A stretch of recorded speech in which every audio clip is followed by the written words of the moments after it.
Ish prokuroria e krimeve të rënda Vahide Badivuku është paraqitur para gjykatës së apelit për të kërkuar pafajësinë e saj. E akuzuar për marrje rishfeti, Badivuku ishte dënuar nga gjykata themelore me 3 vjet burg, 5.000 euro gjobë dhe me ndalim të ushtrimit të profesionit për 3 vite. Badivuku për të kërkuar pafajësinë përmendi një varg shkeljesh procedurale. Ajo kontestoi, sidomos pretendimin e prokurorisë lidhur me para që ishin gjetur asaj. Sa i përket vërtetimet, në asnjë mënyrë, me lutem, ato pare që janë gjeka unë, në asnjë mënyrë nuk janë sigurisht.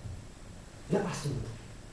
Unë nuk çka ka bërë policia, ajo është çështje e tyre, vetë mënyra e veprimeve e tregon se çështë ka bërë të punë që ato pare nuk mundën të qenë sigurisht. Pretendimet e Badivukut i përkrahu edhe avokati i saj Ram Dreshaj. Personi i autorizuar qytetar dihet fort mirë që caktohet për ta përcjell hap për hap e çdo çështë se ku po shkon parja që është dedikuar për siguri.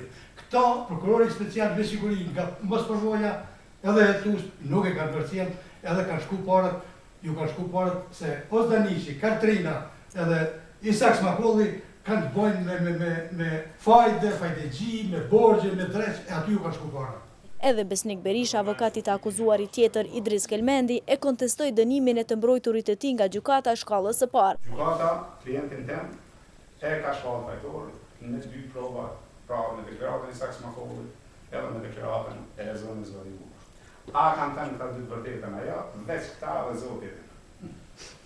Por, a do duhet që këto t'janë mjaftueshme për Idrisin në shkallët fajtor, unë jam i bindur që nuk do duhet të ishte mjaftueshme, dhe shumë shpresoj që kjo gjykatë do të konstatoj se këto nuk mjaftojnë për të shpallë dikush fajtor nëse s'ka prova tjera. Idris Kelmendi është dënuar me 1 vit e 6 muaj burg, ndërsa i akuzuari i tretë, Isak Smakolli, ishte gjobitur me 3.000 euro.